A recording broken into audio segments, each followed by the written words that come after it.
Welcome back to the lunch table, food for thought. I'm Nico. Blitz. Make sure you hit that subscribe button at the bottom left-hand corner.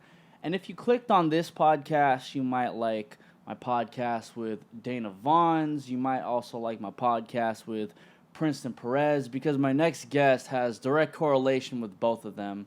Formerly Mindless Behavior, and he has this record out called Chance. Yes, sir. And you know what I mean? Like, it's one of those records you kind of just want to light up a candle, sit in a room, like, you know, with Bay, whatever your preference is for Bay. He goes by the name of Mike River. What's poppin', man? What's going on? First off, you did your research. That's dope. Respect that. Of course. He's right about Chance, man. Definitely it's a vibe. You know, light up a candle, be with Bay.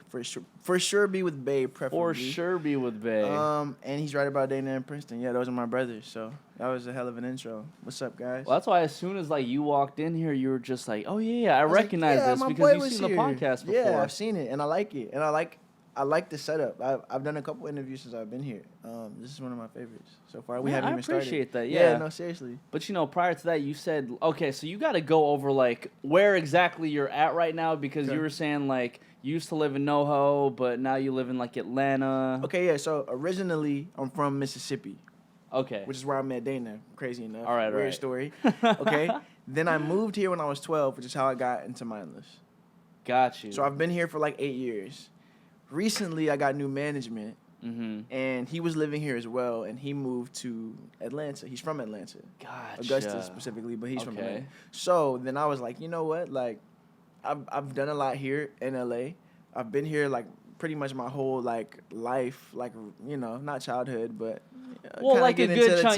That was like your tween years, yeah, and then into exactly. your teenage years. Where I grew up was LA. Yeah. So then it was like, you know what? Atlanta's dope. There's a lot of dope stuff going on in Atlanta for music. Let's give it a shot. And I moved to Atlanta. I don't know where I'm at with the mic. I'm too far, but yeah. No, you're good. You know, like, speaking of Atlanta too, like, I feel like it's the third mecca for entertainment. Yeah. What are like, the first two?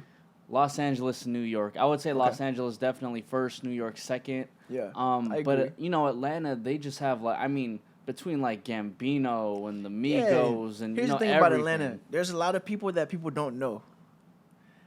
The difference is like, you come to LA, right? Okay. And I don't know about New York per se. I've only been there in and out to visit, but I spend a lot of time in LA. And LA is like, a lot of people are. If you have followers in LA, you're just, it's cool, you know?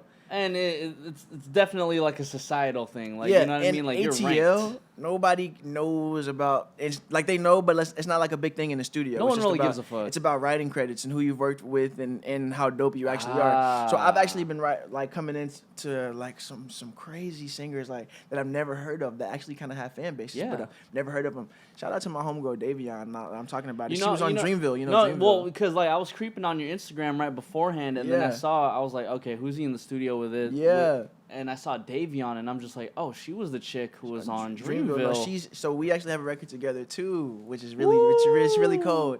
But yeah, no, she's incredible. And like, there's a lot of Davions in ATL where it's like, okay, you've written for a lot of people. It's just a matter of time before people get a hold of you. Exactly. So yeah, that's what Atlanta is for me. I'm in the studio every day, and I'm like, dang, this person's dope. This person's dope. This person's dope. And here in LA, it's like, oh, this person's dope, but it's like, would you be in this room if you didn't have followers? Well, you know what's crazy is that I'll meet people on a day-to-day basis, and then, like, I'll get hyped up by their Instagram sometimes. Right, like, you know, like, sometimes they'll have, like, 50,000 followers, 100K, right? And then when I get down to listening to their music, I'm just like, you are not that good. But then it's like you go to HCL, and it's like, this person has, like, not even a K, 5,000 followers. 5,000 followers, and you don't know who they are, but then you listen to the music, you're like, whoa. They're raw. They're so good. And that's Davion for me. Like, Davion her following is creeping up. I mean, it went crazy after the Revenge of the Dreamers. Yeah. I mean, Dreamville, and shout out to that project as well, because crazy, you know what? J. Cole, if you're watching this, which you're not, why would you be? But I mean, he could. You could be. He could be. You could be. More maybe because of Nico, not because of me. But you know what, man? Where was my call? Damn. You know, Cole, where was the call, Where was bro? the call? Like, you know, I was pissed off too because he also invited like journalists and like you know news outlets, and I'm like, bruh. And respect to him for the whole way he did that whole project. Like, seriously. Yeah. The way he did that whole project was crazy because he took a lot of people that weren't crazy on the social media. Like everybody on the project, But you don't who know are just, everybody like, good. that are just dope. Yeah. Davion walked into the room and got on the project because she's dope. Mm-hmm. Not because of who she is, not because she got a lot of followers, not because of who she knows, just because Mm-hmm. she's dope. And I respect that. Well, that's why I even had somebody on the podcast too. His name is Garen. He's from South Central. Garen, I know Garen. Yeah, so Garen, Garen's cool with like Kaz. Kaz thought he was dope, and then like that's kind of how it moved from there. Garen's brother, Greg. I heard he's Crazy. fire, man. But that whole team is like, James Fauntleroy? yeah, So they're all like connected. Like, yo, the Garen is there. I would think of it anytime, but I can't right now. brain fart. 1500 or nothing. You know who that is? Yes. Their whole writing camp. That's like his fam. I don't know if that's his family, but like that's how I know him. Like, Okay. Yeah. So and I have a couple records with them. One on the project specifically, Small World.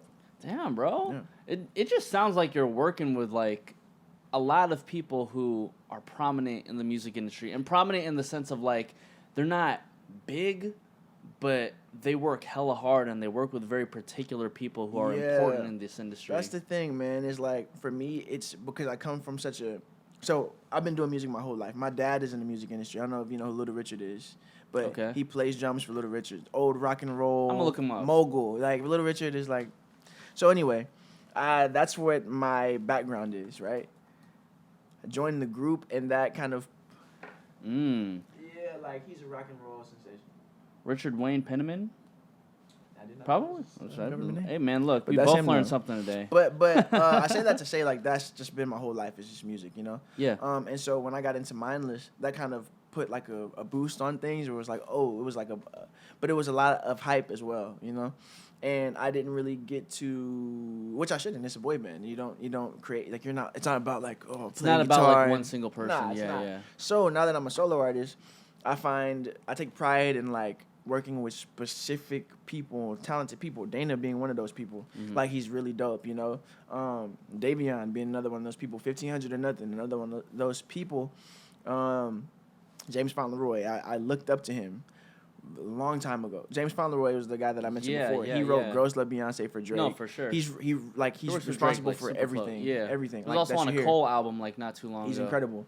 So I like whenever I look up to people and then I end up in the same vicinity as them or like the same team, I'm like, all right, cool. This is where I'm supposed to be. Cause you know what I mean? This is all the result of this person that I you know, I'm not going to say praise, but that I like a lot. You know, I like their music and yeah. Well, we're going to get into all these relationships, man. I think the first thing that like, a lot of people would want to know is like at the age of 12, how do you even get into Mindless Behavior?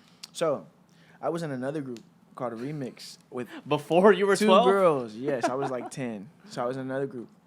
And we So we did 106 in Park. You know 106 in Park? BT. That's what got people. I'm 26. I know exactly what 106 in Park. So that's what got people's attention in terms of just me. Okay. And when I did that, it was like, oh, like who's this kid? And I was the only guy in the group. It was me and 2 girls. Oh. Yeah. So if you saw the taping of 106 in Park and you only watched, you might not think we were a group. Yeah. You know what I'm saying? Not in any way. I mean, back then it would have looked like you're the main actor. Yeah, and I wasn't by any means. I'm just saying visually it might not. So when I got called, one of the calls was about Mindless, and it was like, we need a member. Would he be interested? And it was like, oh, no, this is actually a group. So I couldn't at the time. Oh, yeah, so, you couldn't just like ditch groups. I couldn't. Okay. And we moved from Mississippi to LA. Like it was crazy. It was a move. So of course at the time too, like Mindless was like, whoa. So it was like I really wanted to, but I couldn't. Then I tore my meniscus. And I had to have surgery on my knee. How did you tear it? I was on stage. I was dancing. I'll never forget. I was dancing. Sucks, I tore my meniscus. And then my mom was like, are you good? And then to me, I just thought my knee popped out of place. So I was like, yeah, it popped right back in. So I was like, yeah, I'm good, My mom was like, we need to go to the doctor. I'm like, no, I'm fine. Literally, bro, like 2 weeks later, I'm eating some cereal or something. And I get out of bed and I like cannot move. Like I'm like crying. Like I'm like, yo, that's nuts. Crazy. 2 random dudes that I've never met or seen in my life at that point or ever again after that had to come in the house and pick me up, take me to the car. I don't know where my mom found these guys. Strangest thing ever. That's real. It's yo, weird. That's crazy. Got in my car, Went to the doctor. They told me I had sliding kneecaps. We knew that was some bullshit. I mean, some bull, because my sister had that. So we were like, nah, this is some actual craziness going on. Had an MRI. Said my meniscus was torn, and I had to have surgery. Like 2 days after I found out it was torn. So then that put me out. But that's when I got into songwriting, because I wasn't dancing. I was on a school tour a lot with that group. So I was touring. I was doing shows every day, like for like a week. I was doing like 5 shows a week, like literally, and that was draining. So I think I needed that kind of time to just be like, yo, besides a performer, like, what are you? What are you trying to say as an artist? What are you, you know? And that's when I started writing. I started writing for people that I didn't know. I started writing without even knowing really the business of it, even though my dad has always taught me. I didn't even care. I was just trying to write. Yeah. And that got me into another situation with management that I was in for a second. And then the call for Mindless came again, you know? And it was like, yo, we're reconstructing the group and we're interested. And it went from us talking about it to like all of the members coming to my house where I was living at and like sitting in my living room and like looking at me. And it was like, that was just weird. So I guess like from your perspective, what interest did Mindless Behavior still see in you? Because at that point you had already torn your meniscus. Yeah, and, you know, you were just dabbling into songwriting at that time. Well, they didn't know that I had torn my meniscus at that point. Oh. Though. Yeah. So, you know, nobody really knew. It was just, they just knew I was working and that, you know, they didn't see any other I assumed they didn't hear anything about the group anymore. So they're like, well, what is he doing? You know? Yeah. And at this point, quite like maybe like 6 months had passed. I had been in physical therapy every day. I had been working. So I was able to like walk. By the time they had hit me up again, I was actually walking without crutches. So I was good. And it's just the timing of everything is crazy. Yeah. So it's actually crazy. The situation is actually really crazy. I think it's kind of crazy for the show. I don't know how deep into it. Go ahead. Go ahead. But I was with another manager, right? And long story short, this manager had told. So when they told me like, you know, they were interested, we had gotten down to like agreeing that I was going to be in the group. And then they got to the point where they were like, all right, this manager was like, yeah, you know, they're not, you know, money. They're not trying to pay you this and that. And I'm like, oh, okay, well, you know, it's not about money, but like, I'm not about to, like, I know y'all making money. So like, well, I'm not going to make money, you know? And long story short, we decided not to go with it. So this is the second time. I'm like, nah, I'm good. And then me and that manager get into some craziness because she called my mom out of her name, like via text. And my mom was like, nah, that's not it. And I'm like, yeah, mom, I feel you. That's not it. But what are we going to do? My mom's like, you know what? God got it.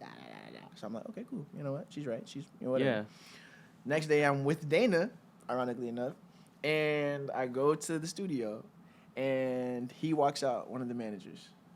And he's like, yo, you know, hey, we couldn't work out the thing. You know, we just couldn't give you this amount of money, this and that. And I'm like, I had no idea that was a conversation.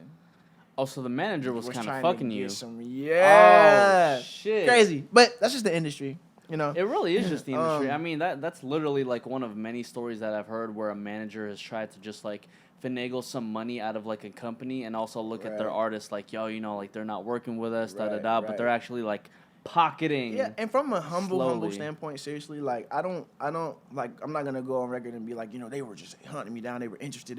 Yeah. They were, but it wasn't like that. They needed to fill the gap. Mm-hmm. You know what I'm saying? So it's not that I'm not special. That's not what I'm saying. But I'm not gonna be like, oh yeah, they like I'm what they needed and not, because that's not the case at all. Anybody would have gotten that job done that they needed for that moment because they just need there's budget, there's labels, there's stuff that's going on. So it's like when labels see, you know, there was 4 members. Where's the 4? It's like we need a person. You know, we need somebody that's, you know. So yeah, like it was a cool, but just from a humble standpoint, I just want to definitely say like they needed to feel that, make that happen, and I just think the timing was. Well, yeah, I mean, I think it's a combination of like they needed to fill that spot, but then they really wanted you to be on that 4th spot too. Yeah, no, and I appreciate that, and I think that's a part of it too. But I definitely think that you know, just to keep it like, you know, respectful. I don't want to be like, yeah. You know? Well, I mean, I'll say it. Cool. That way you don't have to say it. You know what I mean? Cool, yeah. But you know, like, I just want to talk about these coasters. This is tight. I don't know if anybody else is. It's branding like crazy, bro. This is crazy. I just got to do a little bit of everything. You see, you see the mic flag. No, it's tight. Like, some you got it stickers, together. We got the little, the pillows and whatnot. Can I ask you a question? Yeah, go ahead. So, what made you like start this? Like, how long has it been a thing? That's so crazy. No one's ever asked me this specific question on the podcast. Really? Like, literally on the podcast. All It's right. usually like afterwards, but it's like, Tight.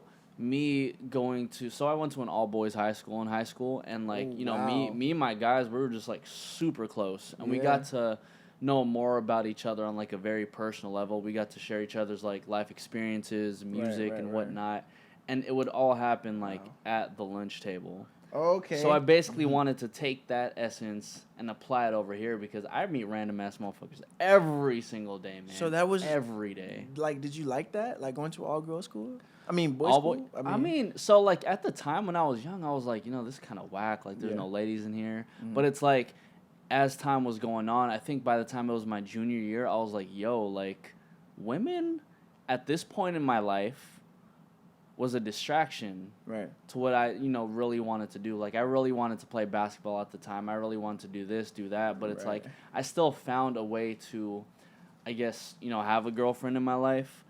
But when I look back at it, I'm just like, wow, like, I was a lot more focused On what you needed to get done. on what I needed to get done at that time. And that's dope. That's dope. So, you know what I mean? It was like a blessing in disguise. Now, would I consider my kids going to an all-boys high school later on? That, I don't know. Yeah. Possibly, but it's not a Yeah, bad that's- idea. That sounds like crazy. I'm not gonna lie. Like, I was homeschooled though. I never went to high school. Well, yeah, because you were going from like Mississippi to here and everything. Yeah, It's no, like, so like that's actually kind of crazy too. That's one thing that I forget as well when I'm like talking to people. Is like I actually didn't ever have that high school experience, but I did like for me like middle school. You're junior high. You're kind of grown. Like Yeah. you're so that was like high school to me. Like I felt like I have So- some memories. So I mean, like being homeschooled, like you can't like what sort of memories are you like really attached to? Because it's like you don't have people pulling up to your crib as you're doing school too, right? Like what? But like Like what exactly do you get, like nostalgic wise, when it comes to being homeschooled? I mean, honestly, it's just you working. Like, I feel like most kids in LA, if they're homeschooled, it's because they're busy. So, like, I would literally be rehearsing or doing schoolwork, but then it was like, all right, I was doing so much stuff, and then it was like, all right, let me go do schoolwork, because also it's easy to put school on the back burner when you're busy and you're homeschooled. Mm-hmm. You know what I mean? So there came a point in my life, like, when I was ready to graduate, I had to literally like hone down and be like, all right, cool. My parents actually had to step in a little bit because it was like, all right, you got to do this or there will be no more this because this is more important. And Gotcha. It's like, it's about priorities. But I think all my memories are just like memories I made with the groups or. Well, yeah, because Princeton was homeschooled too, right? For sure. I believe yeah. so. So, yeah, I mean, yeah.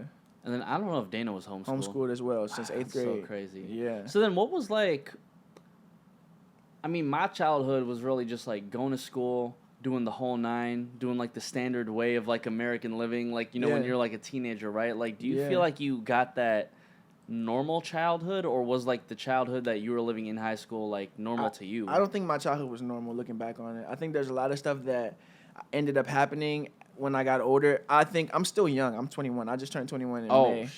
But I think I be forgetting. yeah, but I think That's that like crazy. there's a lot of stuff that I've been living like I'm 21 since I was 12. Yeah. Like traveling. I mean, and- minus the alcohol, I'm assuming. I mean, nah, but so on that, like, I just dropped this pen. I'm like, I gotta have this. It's perfect. Sorry. You're good.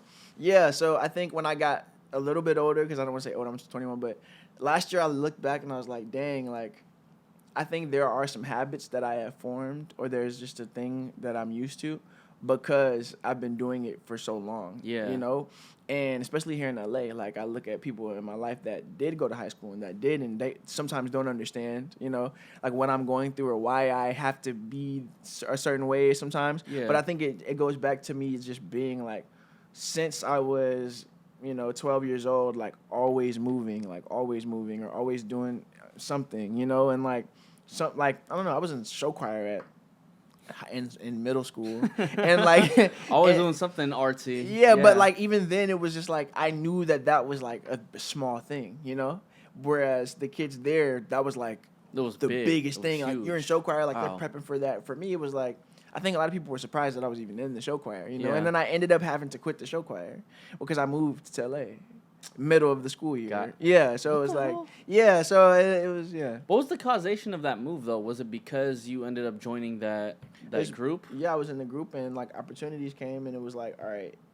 So actually, no, it wasn't the middle of the school year, but during show choir season, you kind of rehearse through the summer. There's summer camps. Okay. That's why I had to stop. I just remembered that. Yeah. So like I had to stop during the middle of that and be like, okay, which wasn't a big deal to me. Like, you know, when I moved to LA, the first time I saw my family, like my mom was here, but the first time I saw like my brother and my grandmother and all that, I was probably 17 and I left when I was 12. Yeah.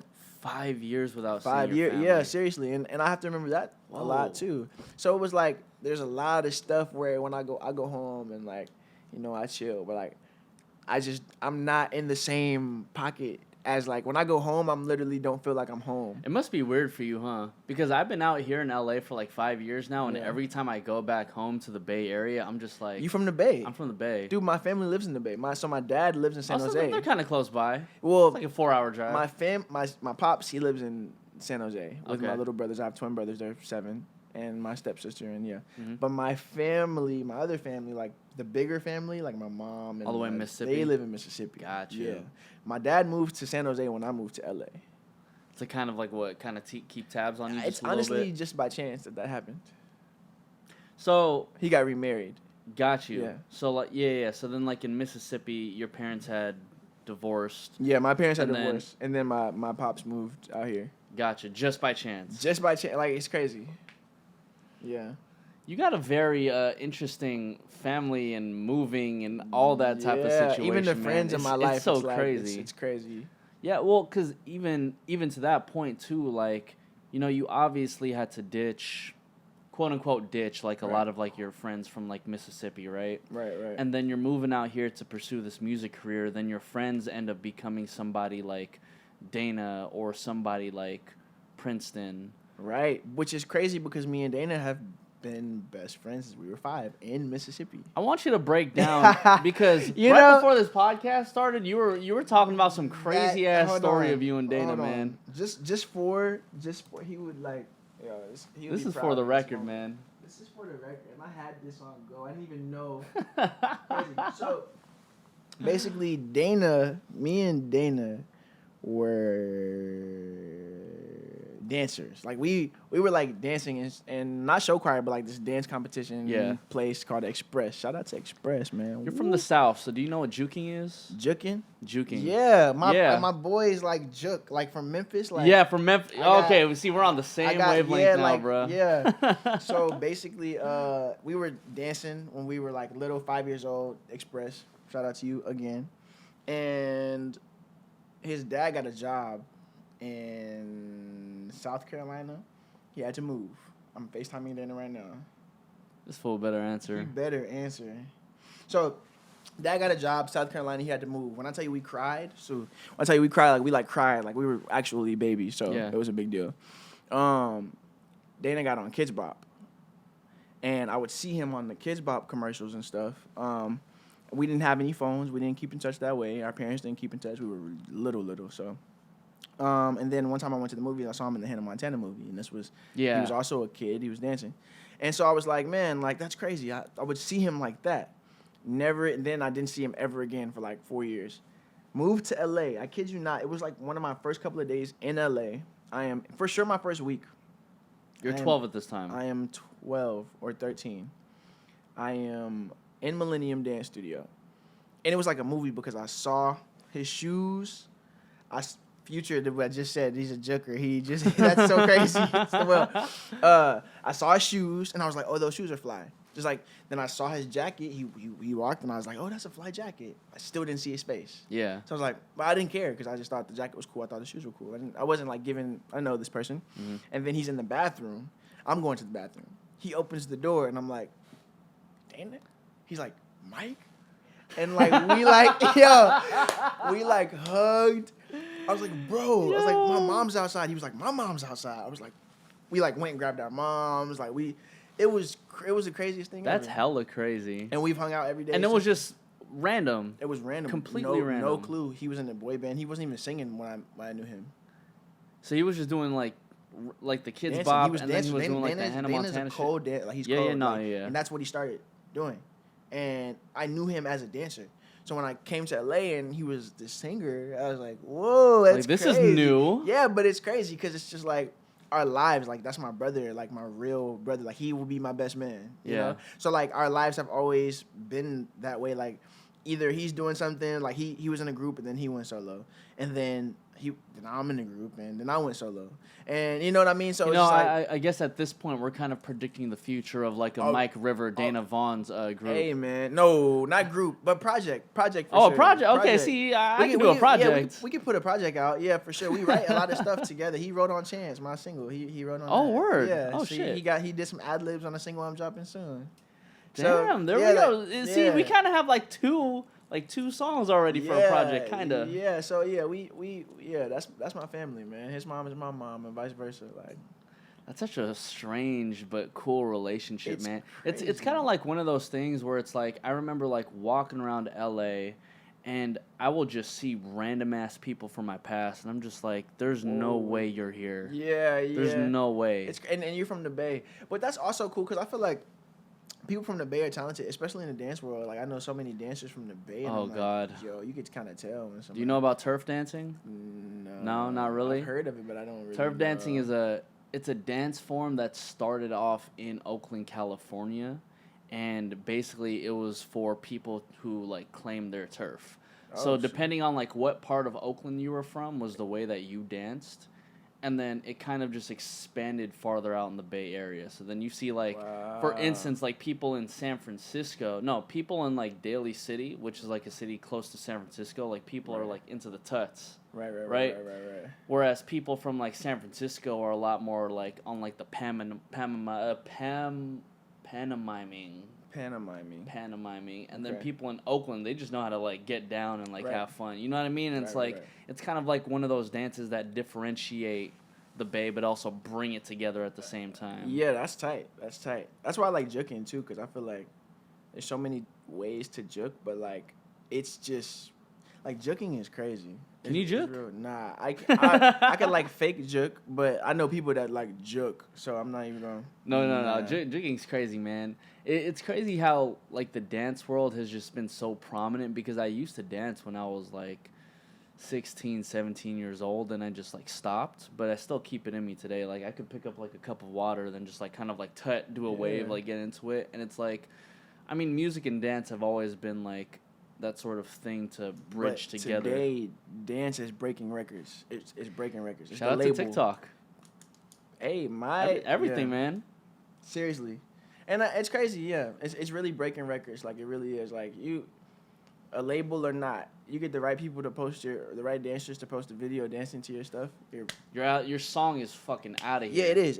It really is. And it's crazy the impact that dance is having on today. Yeah, because I think even rappers, singers, whoever, they're getting smart now and they're recognizing that, oh, okay, well, if I have a song, now I can create a challenge. Right. Now that I have the challenge, all the dancers are going to repost everything. You got to be careful with that too, because as soon as people figure out something, then it becomes played out. You know. Yeah. So you gotta be real strategic and kind of be looking at stuff like ahead. You know, the challenge thing is cool. Everybody's gonna do it. It's fine. You know, but it is becoming played out. So my thing is like, what's about to be next? Like, that's true. What's about to be something that we're gonna see in the next couple of months, where it's like, all right. You know, whether it's not a new app, because you can't really predict that. Like, Instagram is it right now. Yeah. But just new ways of, like, you know, even with music, even with visuals, even kind of just trying to stay ahead of, like, you know, what you see. Because I think right now, you know, especially me, I sing. And a lot of people think I might rap, you know. And I think that's cool. It's a cool contrast. But I just want to make sure that I'm not, like, I'm thinking independently, which is why I named my project what I named my project, which is what we talked about earlier. Yeah. Can we mention the name? Sure, yeah. So the name of my project is Black Sheep. Yay. And I think that for me that just means an independent thinker. You know, I don't care what you know a Black Sheep to be, but for me it's someone that thinks independently, someone that has their own views on politics, on dance, on whatever it is. Because a lot of people that we know, you know, what they know is based off of what someone else told them, and they don't do their own research. And that's just like kind of whack to me. I have conversations with people all the time. My manager specifically, like we break stuff down when we talk, and like he's very like on just doing research and doing stuff. So if you talk to him about something and you don't really know, you're just kind of saying what you saw on social media. Yeah, you're gonna get ran over because you don't have enough facts. You know, even if you're not, and it's all about the facts. You know, even if you have an opinion or something, just know like, yeah, I feel this way about this person, but this person has done this, or I feel this way about something, but this has actually been beneficial in this way. You know, so yeah, you know, I don't know. I think the point is black sheep. Yeah. Be a black sheep. Well, I think to that point too, it's the fact that like you can very much well have an opinion, but I think you should know all the facts before you really solidify like a very particular opinion. Yeah, for sure. And that's a lot of people, especially today, dude. We're on Instagram and we see something on Instagram, and then we're like, oh, this is it. Hey, did you hear about this? Did you hear about that? Did you know that this is happening? And it's like, is that really happening? Like, I don't know. Well, you also have to think about like, since you've brought up the name Chance so much, and I know that's the name of your song, and like, you know, Black Sheep is about like independent thinking, so I want to use like Chance the rapper as an example because he is like one of the biggest independent artists in the world. Yeah. And so what's crazy is that a lot of people will look at Chance and be like, okay, well, I can make it as an independent artist, which is totally right. You definitely can, but the fact is, Chance already had links to the Obamas, and he came from like an already like kind of wealthy family. So then that push that Chance had to really pursue that independent artistry was different than most think like, oh, I'm just going to keep on creating shit in the room and the machine is going to come to me. I think what people have to think about though is like, I've been signed to a label. I've been signed to a couple of labels, big labels, honestly. And the thing that I gathered from that is I was beneficial to a label. You know what I'm saying? When I was with Mindless, like, we were beneficial. So, obviously, it's like if you're doing any sort of business. You got to think about it from a business standpoint, period. I'm a businessman. You're a businessman. What can I gain from this? Nothing?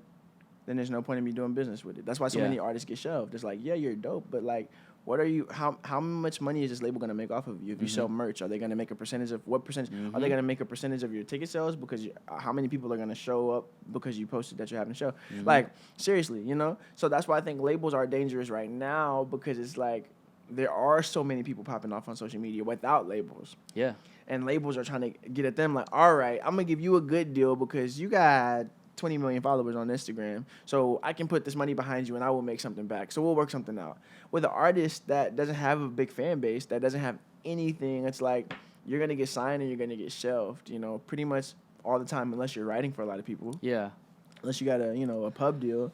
But even that, it's just man, it's dangerous. Let me ask you this, because seeing as how you were signed to not only a label with Mindless Behavior, but like with multiple labels like in the past, I guess like back then, how much effort did you see a label putting into you versus your opinion on like how much effort you see a label putting into newer artists today? That's a good question. I think a newer artist. Newer artist, yeah. I think it just depends because you're saying before the group, before Mindless and those labels.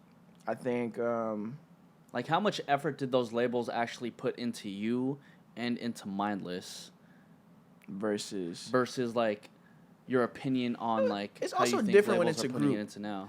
It's also different when there's a lot of hype around groups. You put 4 people together, you put people together, attractive people that look good. Shout out to Pretty Much, man. It's like, yeah, those are the, so it's like, it's different because it's like, yo, you put people together, there's hype around it. So there's going to seem like there's a lot of effort being put into the situation. I think newer artists today, I honestly don't think labels put too much. Not unless you are popping already. It's rare that you see an artist with 10,000 followers. And they just want to like work them. And they're everywhere. You just don't really see that. That's the case. But if you see that, then that person is writing for their artist with millions. You know what I'm saying? I could see a label being like, all right, this artist has written a hit for this person, he's written a hit for this person, he's written a hit for this person. My end of the deal was that, you know, you do this for us, we'll do this for you. So I can see that happening. There's so many artists that's happened with, like Neo, or like, you know, there are like so many artists, especially today, because we're getting back into that. First off, if you're complaining about music today, you're not listening to music, you're listening to the radio. 100%. Because there's so many dope artists out. So those artists that are dope right now that we hear, the Lucky Days, the Anderson .Paaks, the Hers, said Lucky Day, the Masegos, like those people have been writing for a long time, a long ass time, and that's why you listen to their music and you're like, yo, this is just tight. And the only reason why you haven't heard them is because A, you're either sleeping, or B, the machine hasn't like pushed them to the great lengths, just as they do like the Ariana Grandes and Pretty Muches of the world. Exactly. But even like Pretty Much, I mean, okay, so now we're getting into Pretty Much, like even seeing their success within like the past year, I remember seeing them on tour with Khalid like last year or 2 years ago, and I was like, yo, who is this group? So crazy story. I mean, everybody knows everybody in this industry. Yeah. I've known Nick for a while. You know Nick, Pretty Much. See, I just know them as a group. I can't like break them down by names. I remember when they weren't even a group yet. I remember when it was a secret that the group was even forming. I remember when it was like, yo, like, this group is happening and I'm in this group, but like, we can't really talk about it. Like, we can't, but I remember, just seeing this whole process it just makes sense, I remember when we used to go, because they have like, get-togethers, I'll say. And I remember we used alleged to get-togethers, and, go over there and you go over there and like it was clear that they had like something. It was clear that something was about to happen. It's like, oh, Simon's in the room. Yeah, what the fuck? but like seriously, It was just like, okay, you guys are prepping and there's rehearsals and I know that feeling. I know that like we're getting ready for something and you just know when you're in the room like, all right, cool. I will say like I'm proud of them. And I think that they're doing some dope stuff, I was in Atlanta because I live there now, and I was on the way to my house, and I passed by and there's like a big line outside of where I was passing by. I don't remember where. Jesus Christ. And I was in the car with somebody, and she was like, I think I saw a Pretty Much T-shirt, and I was like, I don't know, maybe that's possible, you know. But, I'm an artist, too, so I'll be trying to, maybe. And she looked it up, and she was like, oh, yeah, they're doing a show right there, like, in, like tonight. And it was, like... stupid. 11 a.m. And the show was... And and the show was at, like, 7. Oh, my God, that's crazy. But, it just takes me back, because it's, like, that's how fans are, and that's what they do, and it's just, like... And that's how it was for, like, you guys with it's a thing, it's a humbling thing to see, because it's like, man, like, you can't ever really get too comfortable with where you are, you know? And that's my advice to anybody that is in a situation, because when you're in a situation, it's just different, when you're in a situation, is when you start doing this by yourself and you start having to put your own team together and you start having to copyright your own records and doing a split sheets on your own, like those are the real business moves that have to happen as an independent artist. And those are the most important type of, moves that, that people don't know. People just drop records on SoundCloud and they think that they're, and that's tight too. Big ups to all the SoundCloud artists out there.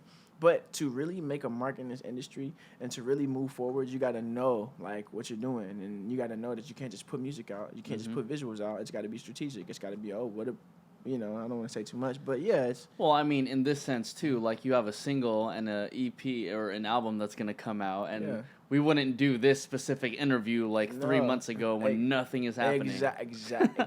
I'm just saying. Exactly. Yeah. So it's just about being smart, and you learn with each release. So Chance was my first single as a solo artist.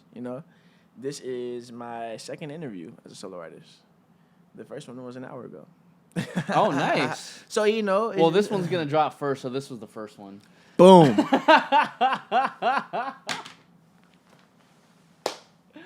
I gotta ask you, Mike. Like, from your perspective, like, what really is able to keep a group together? Obviously, Mindless Behavior is not a solidified group anymore. So, like, what keeps a group together? Just being humble. The biggest thing about groups is egos. Yeah. You gotta understand. It's like if LeBron James was the starting five, it was all LeBron James, or if like Kobe and LeBron and KD and Russell Westbrook and Harden and Allen Iverson, all on the same team. It's eventually that's not gonna work because how can you like literally you get named the star player on the team, which is funny to me. And when I see like the league, I'm a big basketball fan. I'm like, dang, like he let him take the star position like that. Like like how can you identify a star, especially on the team when it's exactly well it's a rookie because he got more Instagram followers. How can you identify the star when you got Steph Curry, KD, Klay Thompson, like who's the star? Bro, what like exactly? So it's just interesting to me, but it's like because everybody thinks that I'm not saying this was the situation per se, but everyone thinks that they have. Everybody thinks they're the star. Even if they don't say it, they think it. For sure. Even if they don't believe it, you try to. Well, even I can do this person. I can do this, and this person can, or whatever. It's just about not, knowing your place in the group and playing that role. So then, now from your perspective, why did Mindless Behavior break up? Mindless Behavior broke up. It had nothing to do with us and everything to do with us. We actually made the decision. So our management didn't make the decision. We came together and we were like, yeah, we should probably just cut it. But not to go into too deep about it because I don't want to, but or I don't think I should. But just fair enough. It was more of just like stuff was happening and we were like, we should probably be something's not right with what's happening. How do I say this? Something wasn't happening at that time that wasn't like right amongst just some stuff stuff wasn't adding up all the way. Like we have a tour coming up. We rehearse all the time. Yeah. All the time. Like mindless. That's what we did. But we have a tour coming up in like less than 3 months, and we haven't been rehearsing, or just like stuff was just starting to seem fishy. Like what's going on? It's like you had things moving forward, but then things weren't getting done. Yeah, and then you start to look into it. Thanks to Princeton. Shout out to Princeton, because he was in the group before me. So, like he really was really weirded out by a lot of stuff. He was just kind of curious, and when you look into it, it's like. We were right. This isn't adding up. I'll never forget. We had our last meet and greet, and this might have been Florida. I don't know. Wherever there was a Cracker Barrel for sure, because we went to Cracker Barrel. Okay. And like I've never heard of that, by the way. Wow. Whoa, that's crazy. I've stayed in California my whole life, dog. You gotta get a Cracker Barrel in your life. It's like an old-fashioned, old Southern spot. Oh. And we went there. I'm starving, by the way. Yeah, me too. And we went there and we ate and we kind of like talked and we might have shed like a tear or two and it was just like, yeah, this is it. Like this is the last time, I was like, all right, but we're still all cool now. That's good. Everybody's doing really dope stuff too. So, it's a blessing and a curse. Or it's a blessing more than a curse though. Everything happens for a reason. So I'm blessed for sure. So Mindless Behavior may or may not ever come back in the future. May or may not. But do you think you will have people like Princeton on your project? Oh yeah. Oh, okay. Princeton's talented. We have Mindless then. Yeah. Just half of the four. We have Behavior. No, I'm just bringing to you. No. That was good. Now he want to call back. Who's that? Dana. Oh shit. We're live, but we're talking about when you came up. I was telling the story, and I was like, I gotta have. We got the infamous Dana Vons. But it's all good, brother. I'm gonna call you back. What's poppin', bro?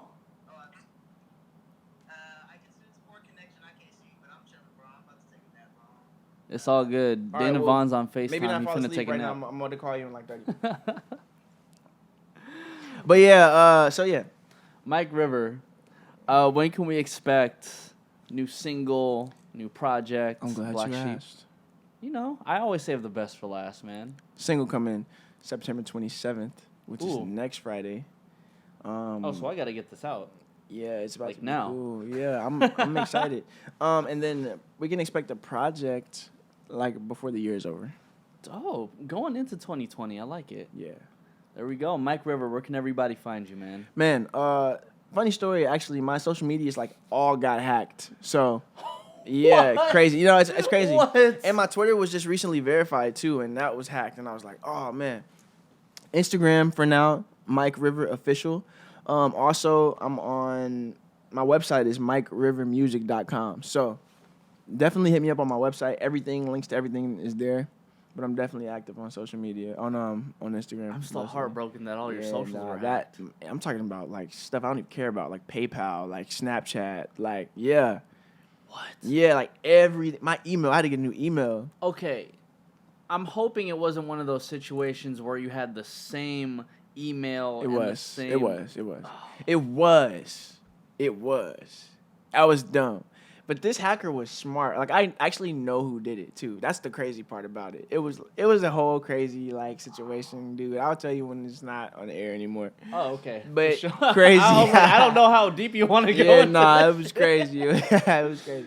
Mike River, man, this is the lunch table. Food for thought. I'm Nico. Blitz. Woo. Look out for that Black Sheep project coming out before 2020. Yay! Yeah, man. I love this guy, man. And we out. Yay!